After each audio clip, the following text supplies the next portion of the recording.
building in Curtin. That's actually, this is, oh, sorry. Go back. Go back. This. Here over there, behind these two windows, that's actually my office. And Johann Sebastian Bach lived on the same street, 2 buildings further to the right. And Hahnemann lived on the same street, that's the inventor of phonography, on the same street on the other side, maybe 300 yards the other direction. So it's an interesting area to be. So our main activities are 100% Smalltalk. Okay, currently we are improving the Java application before we can move it to Smalltalk. That's something I will speak about at the end. We do all the services around Smalltalk, so everything you can think of we want to do. We have 14 Smalltalkers. We even have a new person, that's why I had to edit this slide you may have seen, that just joined less than a year ago. And I was just calculating when the first programmer we have learned Smalltalk, that was around the end of 1984. That's when the first one started learning Smalltalk.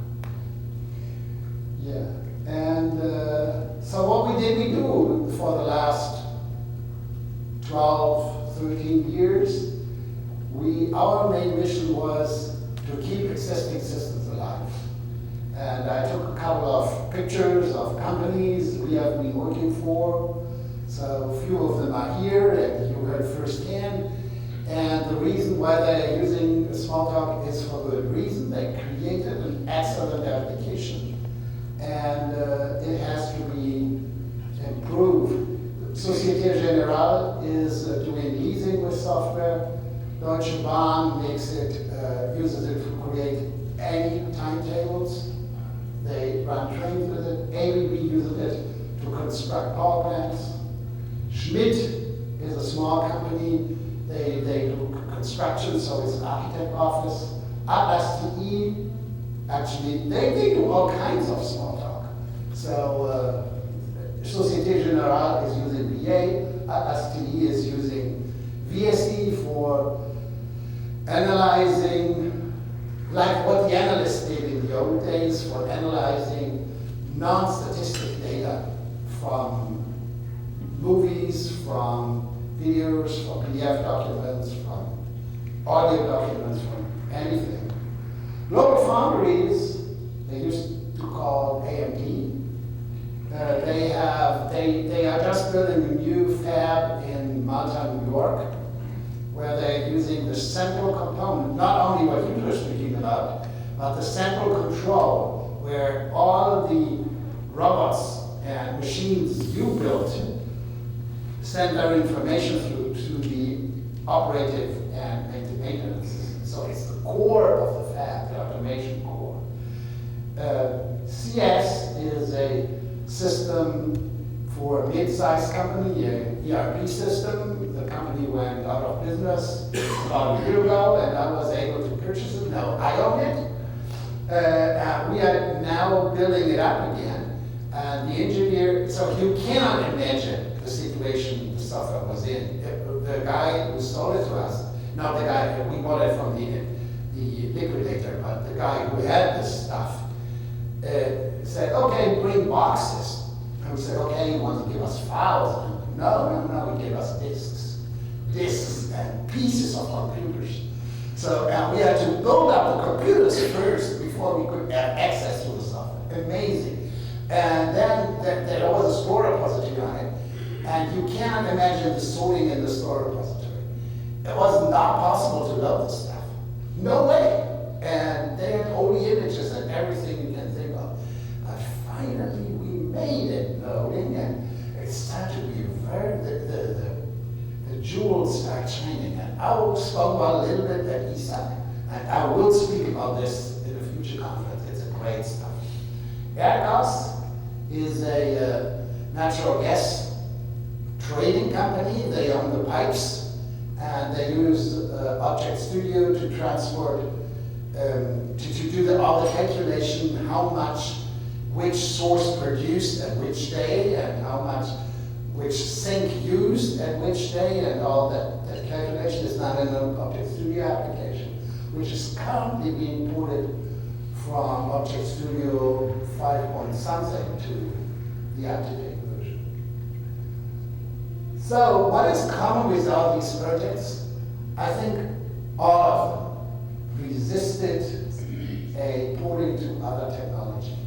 And they still have been trying. And we have been seeing these kind of presentations. And when this started to happen about 13 years ago, I said, every single engineer I who moved from Smalltalk to one of these other technologies said, I would love to stay with Smalltalk. And I said to myself, this may be something for that the other stuff is new to them, but 3 years later they still say the same thing. I said, interesting. And so it was not a matter of getting used to things, it was a matter of something else. And then after about 5 years I said to myself, if this is really true, that I still would go back any day. The other stuff will not be sustained as that everybody thinks. There will be a turnaround, and that's what I want to speak about, where things like that now start happening. In these 10 years, we had a big hope that we would get new projects, and but how? And this starts happening now. Times change, and last year, and this is what Suzanne already spoke about, and I say it anonymously, the senior manager in the software industry had a great idea. He wants to improve customer experience. And his idea is he wants to go away from CRM, which means customer relationship management, where the customer's relations are managed, to something where the customer has a great experience using the provider's software system. And he says these companies have a huge amount of people, and there are great salespeople there, like there are great salespeople even in this room today, but there are also mediocre salespeople around. How often did you call a call center or were called by a call center and the person was incompetent? It just happens. And so this person needs guidance. This is the big idea he was speaking about. And this is their website, the current website. And it speaks about smart commerce, and what they try to do is to get software out there which really helps the last mile of the selling process. So all the backend systems work perfectly, but the last mile, which is the real interaction between provider and consumer, is where guidance is needed. The salesperson work much better. That's the big idea. And smarter commerce is a big thing by a lot of companies. It was mentioned yesterday by Sam Adams in his presentation. He also mentioned guidance in his presentation. These are hot topics of 2012. And this is an original, one of those slides which got sent to me yesterday. Please put them in the presentation. And these are criteria for these ways. The key thing is, how do we have an experience outcome that means that the sales process works effectively, smooth, and in a good way. That's the ultimate goal. So, doing this goes back to a very fundamental issue. The fundamental problem, the fundamental question, how does the human machine or the human computer interaction behave? In the old days, where computers were very expensive, the computer dictated the interaction. It's called computer-centric design. Smalltalk was one of the pioneers in the late 70s and early 80s to turn around this design. So the browser was the word first used with Smalltalk. That was the system browser, where the user could control the system. That's why the class controller is in Smalltalk systems. It is the control of the program, and the controller reacts on gesture the human being does. That's how the human being controls the software. And this is now called user-centric design.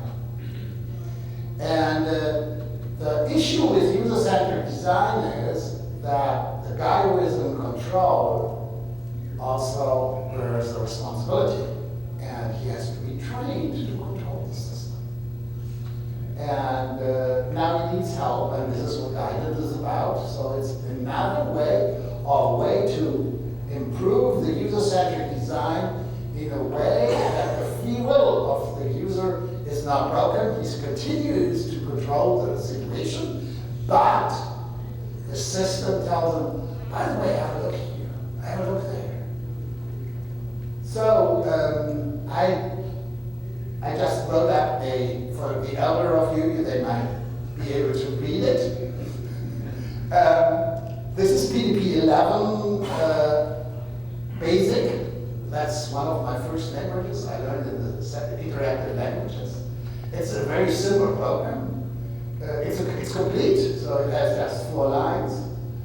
And it says, welcome to my age calculator, please enter your name, and then this line is an input line, but it gives an output.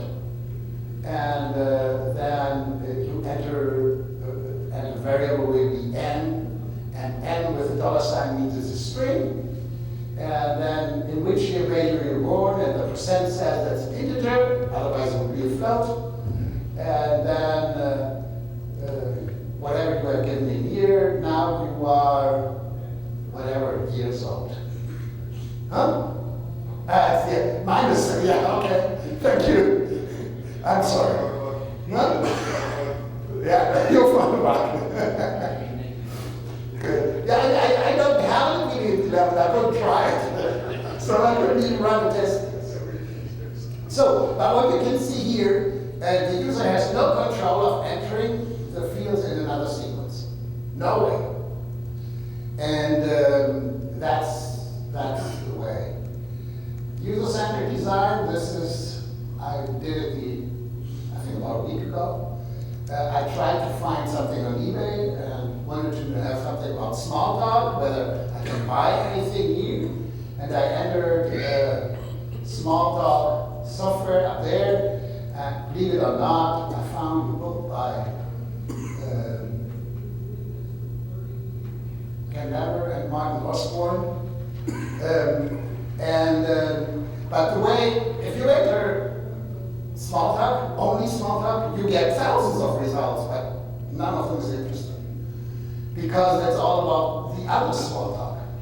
And so how do you find something about Smalltalk, the real Smalltalk, our stuff? And what kind of guidance would you need to do that? So, but user-centric, I can search for what I want if I want to buy something on eBay. So the user runs the interaction. The user has all means to execute his or her free will, but he must have knowledge what to do. And occasionally he gets lost in the woods of choices and options and whatever. So even when I saw although I liked it a lot, the first presentation yesterday morning, where I saw all these choices. Travis, you are here, you like this also, I assume, that you can change all and everything in the settings page. So I think these are situations where you really can get lost because you don't know, and we saw incentives yesterday. If you change this, this is what's going to influence. And so there's always this thing you do that you see the trees for the wood, otherwise it doesn't really happen. So, and guidance is about this. So the user interaction is remaining what it is, but the computer starts giving you hints in forms of colors, live, real-time adaptive information, flow maps, graphics. In context situation, you get different situations, so there is a lot of dynamics how to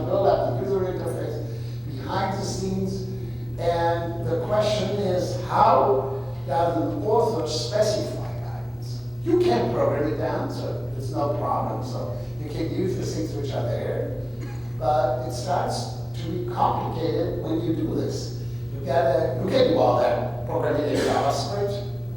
Then you have it in the website, and you can just do that, but it's completely unmaintainable.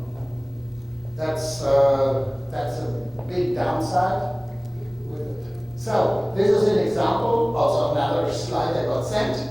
The metaphor is the GPS system. So in the old days, you used such a map. That's actually what we used when we drove here. Rebecca, who had to leave, that's the girl who had all these winning things the other day. So she drove. I met her at the airport. I said, okay, come with me. So I don't have to take it alone, and I have someone to read the map. But then I delegated it to a gentleman guy who was also there.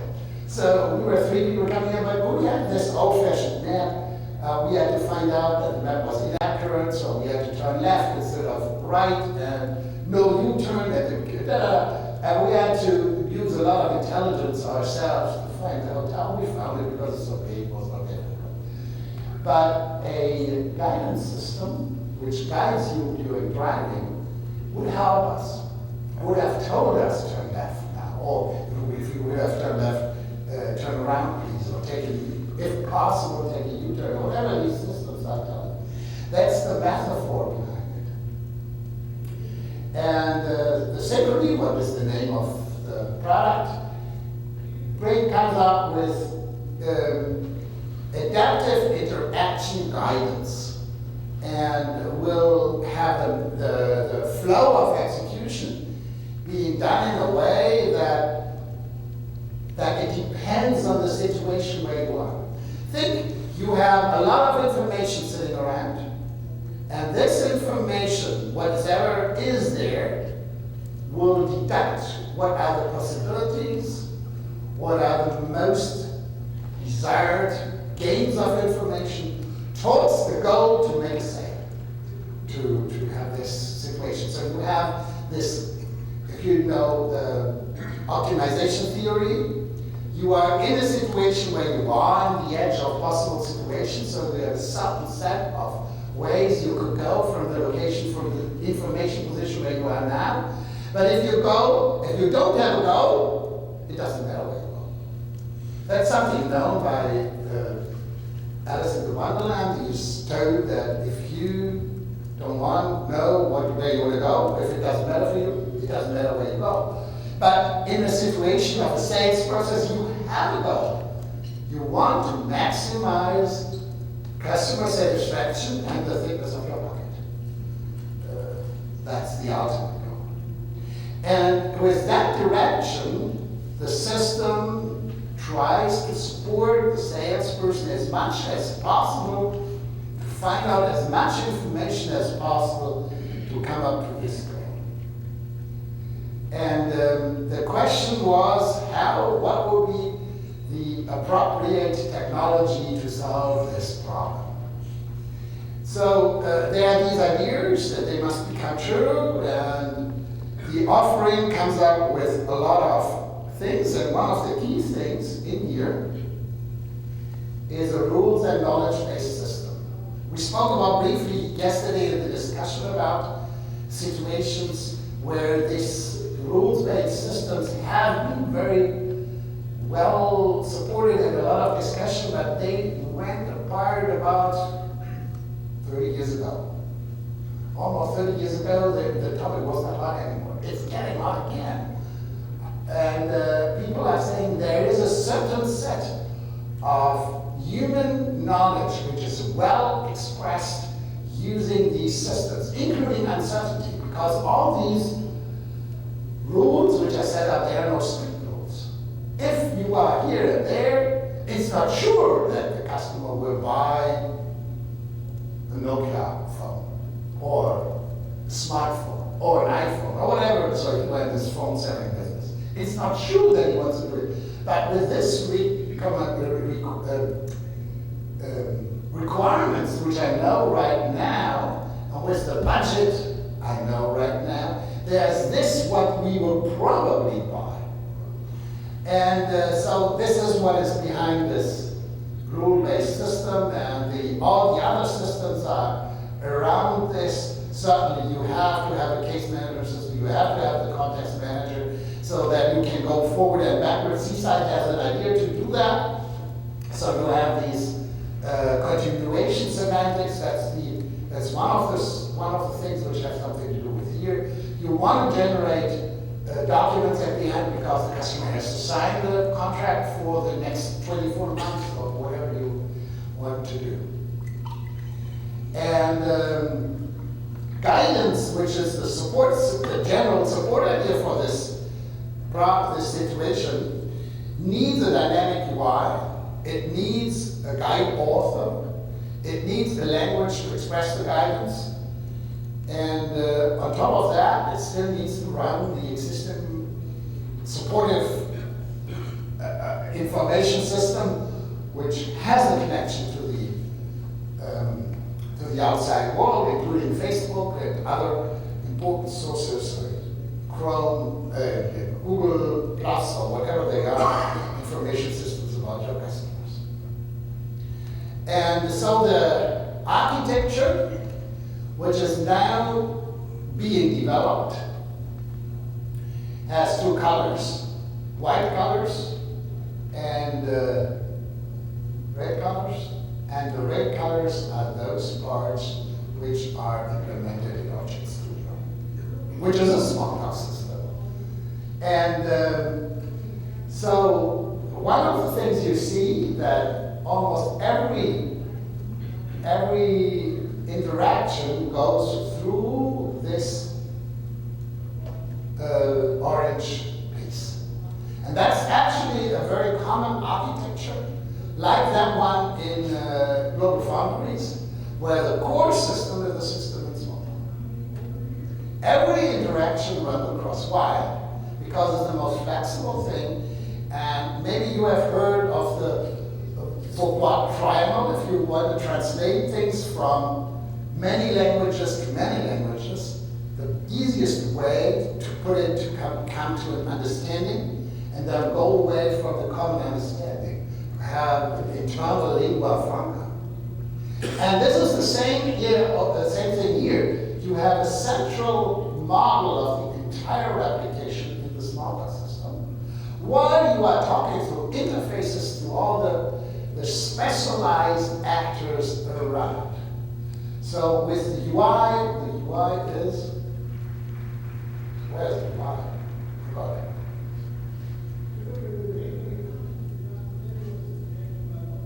Interaction. Here. The real UI is out here. And there's also UI down there. So the UI is that one which is presented, or the UIs, there are always multiple of them, presented to the user of the system. They talk UI language, of course, HTML. And the database, which is called repository over here, repository, it talks SQL. And some of the other systems, there's another HTML thing up there. Whatever they have out there.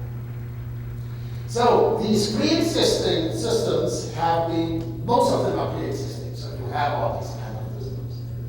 They have been built independently, maybe for different markets, specifically the rule-based systems, and on all kinds of architectures. Thus, there must be something to get these components played together, and this central component is called the orchestrator. And the orchestrator is implemented in Object Studio. I said single Smalltalk here to be more neutral, not to, because it uses basically a lot of stuff from both VisualWorks and Object Studio, so it's really using everything it can get.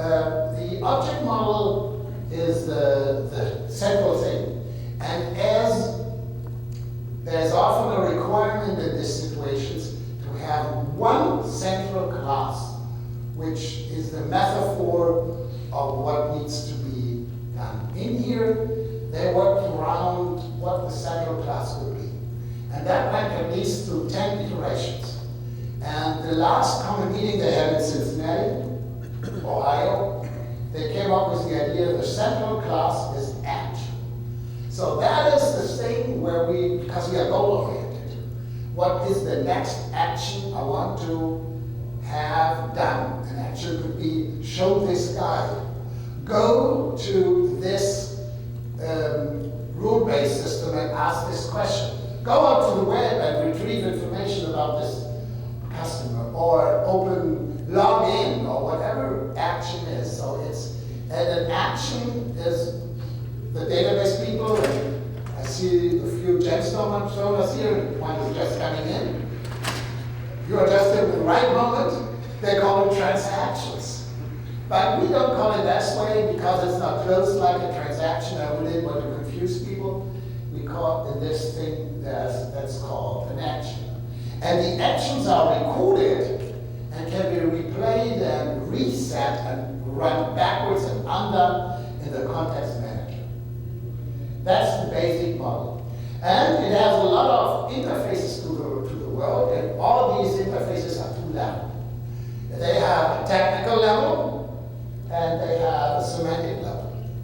So examples for the actions are login, customer search, undo is an action, and they behave on different things.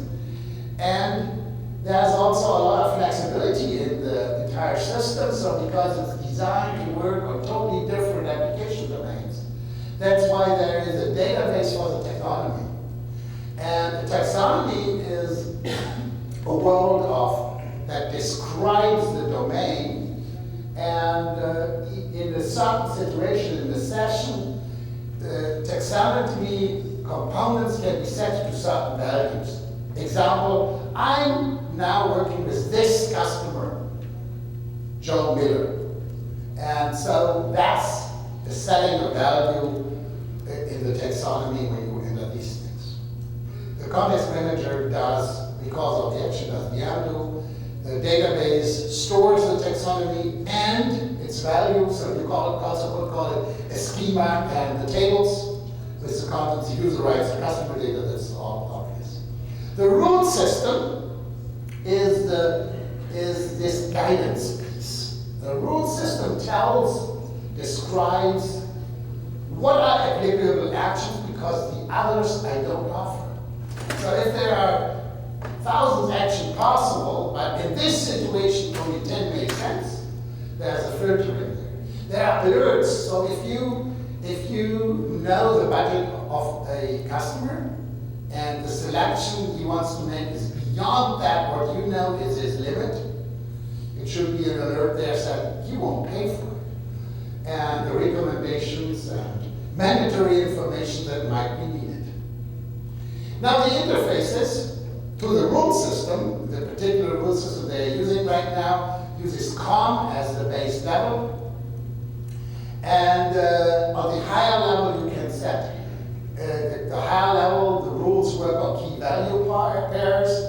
They can be fired, and at the end, so at the gerundium space, as we learned yesterday, you have the deducted values interpreted in the object model, which you have defined in Object Studio.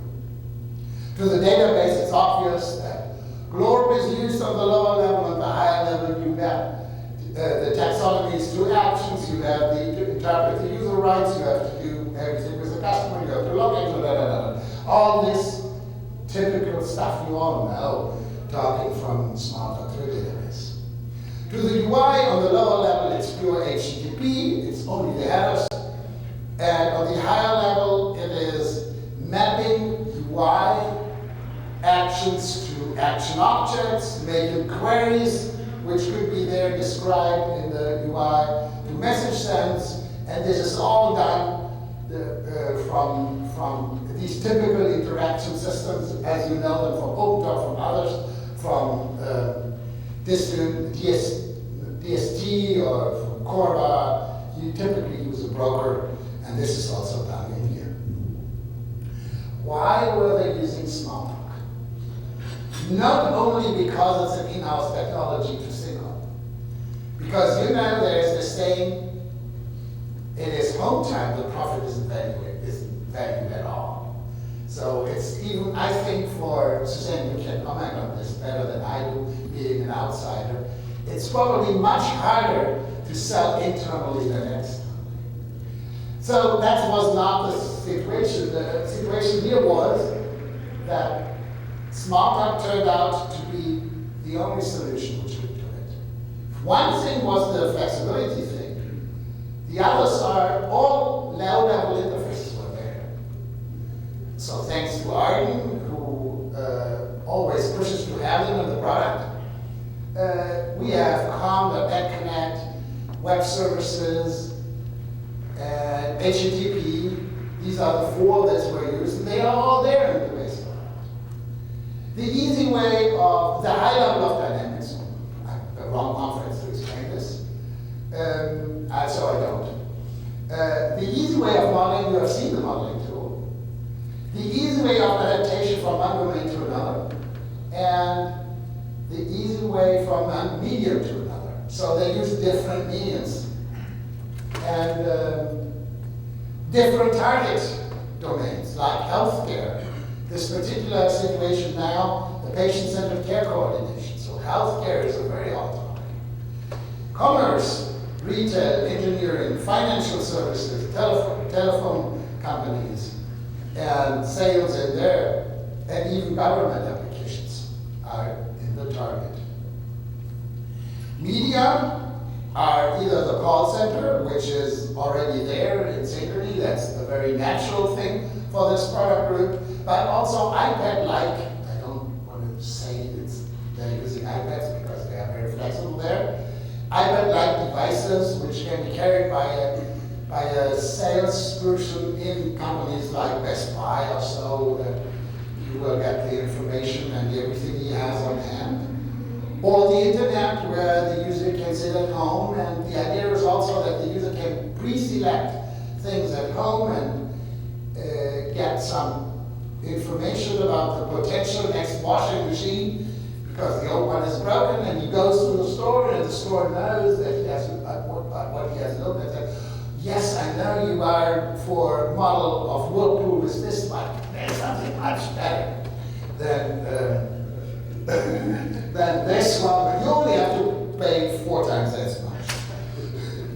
So, the project started off with a lot of demos, most of them very, very short notice. I remember one demo to be held in San Diego where we learned about it Friday at 4 p.m. our time. And the show started Monday morning, 9 a.m. But there, as you know, there's a 9-hour time difference, so that helped a lot. After that, we had done a feasibility study. What's doable? What's a good architecture? Can the architecture work? This is done, and currently the group is in product development and rounding these things up. Meanwhile, this is not the only new thing. We are working on with a new innovative startup in New York, who is doing a professional information interchange software, also for the healthcare business, and with a very, very complex payment structure behind it. And I'm not entitled to go into detail about it. The owner of the companies are very reluctant right now, and they say time to market is mid this year, so stay tuned. But there is something coming on there. It's actually something we worked on together with our French friends who initiated this project. And there was something of today, we talked about this today. A customer asked us a few weeks ago for a port of a Java application to Smalltalk. Why do they do it? This is the one we were talking about, Bob. It's basically it's an application written in Java where the source got lost. So we had to do reverse engineering. There's nothing special about Java. We also have a smaller application where the source got lost, and we could make it work That's not something very special. But that application basically runs in a database, creates with stored procedures in the database an XML string, which then is pushed to the Java application, which turns it with an XSLT specification to another Java component, which creates another XML file, which then is done with an XML to PDF generator, also in Java, that it finally generates PDF files. So it's, give me all buzzwords in the world, I put them together and make an application, but meanwhile these ready-made components are aged, no longer in the newest Java version, Can we have something more real, which really works? And that's why we are looking to a PDF for Smalltalk. And their argument is they want to reduce maintenance costs. Of course, if they use the source code, it can be. And their old version of the application doesn't work because they changed the hardware version. Okay, let's summarize. Why are people moving to Smalltalk today? Because it's a